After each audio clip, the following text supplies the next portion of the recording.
A partir de abril de 2018, nós estamos sendo regidos por um novo Código de Ética de Enfermagem. O novo Código de Ética de Enfermagem trouxe algumas mudanças estruturais e organizacionais, mudanças textuais e algumas novidades também. Por exemplo, antigamente, uma vez cassado o seu exercício profissional, você não poderia mais exercer a profissão da enfermagem. Isso mudou. E a suspensão, que era ter 29 dias? Como que ficou? Quer saber mais? Continue aqui comigo.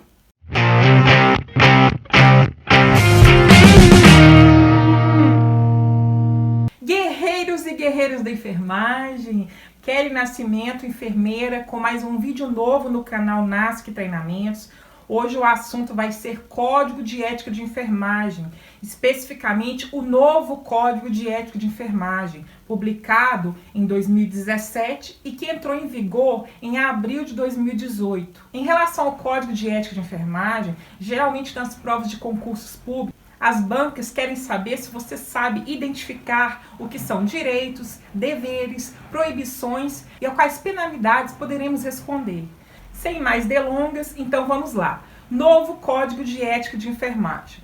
O novo Código de Ética de Enfermagem foi trazido pela Resolução 564 de 2017, que entrou em vigor 120 dias após a sua publicação no Diário Oficial, que revogou o antigo Código de Ética da Resolução 311 de 2007. Então, o código vigente hoje é o da Resolução 564 de 2017. Então, quais foram as mudanças? Tivemos muitas mudanças textuais, alguns artigos foram reestruturados, outros foram extintos. A quantidade de artigos também mudou. Na Resolução 311 do antigo código, nós tínhamos 132 artigos. E na Resolução nova, na 564 de 2017, nós temos 119 artigos, então houve uma diminuição, uma condensação. Então aqui, para comparar as resoluções, nós temos que a 311 era dividida em 7 capítulos e em seções. Já na 564, eu tenho a divisão em 5 capítulos e eu não tenho mais seções. Eu tinha 27 artigos na 311 relacionados a direitos, como vocês podem ver aqui. E já na 564, eu tenho 23 artigos relacionados aos direitos.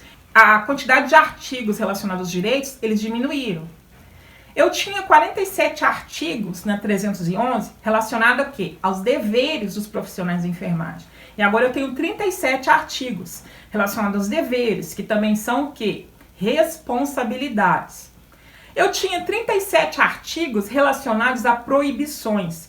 E agora eu tenho 42 artigos. Então aumentou o número de coisas que você não pode fazer. Em relação aos princípios fundamentais do Código de Ética, nós continuamos com a preocupação com o comprometimento em melhorar a qualidade de vida da pessoa, da família, da coletividade e trabalhar em função da promoção, proteção e reabilitação, sempre considerando os princípios éticos e legais. Então, no novo Código de Ética, eu tenho alguns novos deveres.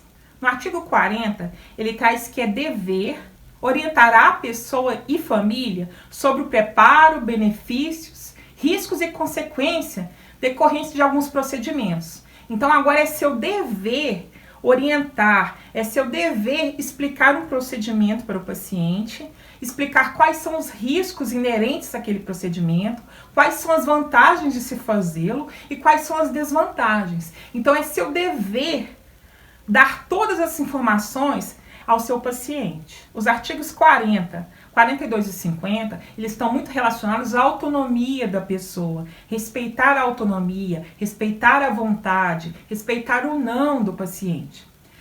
O artigo 42, por exemplo, traz que você deve respeitar o direito à autonomia da pessoa de se recusar a determinado procedimento. Então as pessoas elas têm o direito de se recusar, de falar não diante de um procedimento, diante de um exame, diante de uma conduta, e você tem o dever de respeitar. E não é respeitar na presença do paciente, ficar criticando com seus colegas, não. Você realmente tem que respeitar a autonomia desse paciente de recusar algum procedimento, alguma conduta. No artigo 50, ele diz que você precisa assegurar a prática profissional mediante consentimento do paciente. Então, você não pode fazer nada sem o consentimento do seu paciente. Ele estando consciente, você precisa do consentimento dele para realizar um procedimento, realizar uma conduta, uma prática profissional. Se ele não consentir, você tem o dever de não realizar. Uma mudança interessante é que o antigo artigo 37, que era um direito, agora ele passa a ser, na 564, ele passa a ser um dever, e ele agora é o artigo 46, não é direito mais, agora é um dever. O que dizia esse artigo? Dizia que você tinha o direito de não realizar uma prescrição onde tinha uma letra ilegível, onde você não conseguia entender o que estava prescrito, seja uma prescrição médica ou de enfermagem. E você tinha o direito de não realizar. Onde também não tinha assinatura ou carimbo do profissional, você tinha o direito de não fazer. Então agora o artigo 37 não é direito mais. Ele continua existindo, ele foi reescrito, agora ele é o artigo 46 da nova resolução, da 564. Agora ele é um dever, e agora você tem o dever de não fazer uma prescrição onde falte a assinatura e o carimbo do profissional. Antes era direito, agora é dever. Esse artigo ele foi desdobrado, antes era um parágrafo único, traz que você também tem o dever de se recusar no caso de ambiguidade, de erro e de ilegibilidade da prescrição. Você não é obrigado a ficar tentando entender o que está escrito ali. O profissional que prescreve, o prescritor, seja médico ou enfermeiro, tanto na prescrição médica quanto na prescrição de enfermagem, ele tem o dever de tentar ser o mais acessível possível, o mais claro e objetivo. E você agora tem o dever de se recusar a realizar uma prescrição que você não está entendendo, que está ambíguo. E antes de realizá-la, você vai o quê? Esclarecer com o prescritor, se for possível. Se não for possível você esclarecer, porque às vezes a pessoa não está ali de corpo presente, você tem o dever de se recusar, exceto em situações de urgência e emergência. Outro desdobramento do artigo 46, e que é muito interessante, é a questão da prescrição à distância. Nós sofrimos muito com isso. Eu falo isso porque eu já sofri muito com isso. Eu acredito que muitos dos meus colegas tenham sofrido também. Você executar prescrição à distância, porque o médico não está ali de corpo presente. E o que agora nós temos como dever? Você tem o dever de não executar uma prescrição à distância, exceto nos casos de urgência e emergência, que vai ter uma regulação relacionada a isso. Excluindo as situações de urgência e emergência, o médico não está presente, você liga, comunicando uma intercorrência, ele diz, faz midazolam, faz um fentanil, faz um aldol, uma prometazina, e ele não está presente, você tem o dever de não executar. Você vai responder por isso caso você faça fora de uma situação que é caracterizada como urgência e emergência. Foi introduzido um novo artigo, que é o artigo 83, que ele fala da violência psicológica, do assédio moral. É muito importante com o que alguns profissionais vivenciam hoje, que é a síndrome da abelha rainha, que é aquele profissional que às vezes acaba de sair da faculdade, acaba de sair do curso técnico e ele de repente é absorvido no mercado de trabalho, ele não tem ainda aquele feeling, aquele time que você adquire com o tempo. E aí aquele profissional ele é de alguma forma assediado, criticado, e agora nós temos um artigo, que é o 83, que proíbe você de assediar, seja moralmente, sexualmente, seja com algumas expressões irônicas de crítica, algumas expressões que venham depreciar a pessoa, você está agora proibido de realizar esse tipo de coisa. E se você vê algum colega com crítica, com expressão de crítica, de gestos, ou de gesto, ou de expressão, ou até realizando mesmo um tipo de assédio moral, você pode denunciá-lo no Corém. Ele vai responder por isso. Outra proibição também que nós temos é trazida pelo artigo 91, que diz que você é proibido de delegar algumas condutas específicas a um outro profissional. Você está proibido de delegar condutas que são privativas do enfermeiro. Por exemplo, você não vai delegar a um outro profissional a realização de uma sondagem vesical, de uma sondagem enteral, de uma punção de uma PAI. Você está proibido de realizar essas delegações, exceto nos casos de emergência, que é um caso atípico, que vai ter uma caracterização toda específica.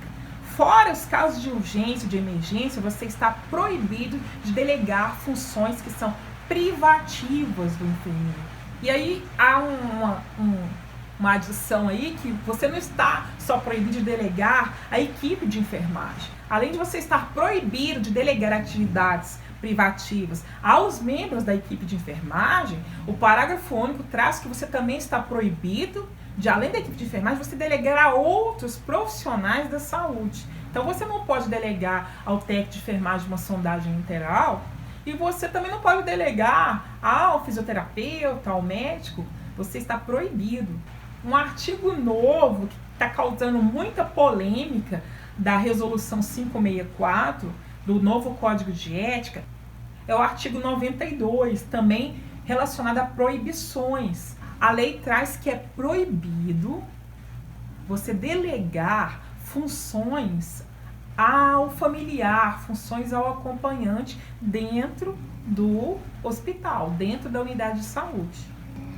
Então, aquela mãe que já cuida daquele filho, que é traqueostomizado, ela já aspira em casa, é aquele vozinho que a família já cuida em casa, já troca fralda, troca dieta de sonda enteral. Eles já estão acostumados a cuidar em casa, então eu deixei para ela trocar a dieta, para ela trocar o paciente, para ela alimentá-lo. Não, você está proibido de delegar qualquer atribuição de cuidado do paciente ao familiar, ao responsável legal ou ao seu acompanhante.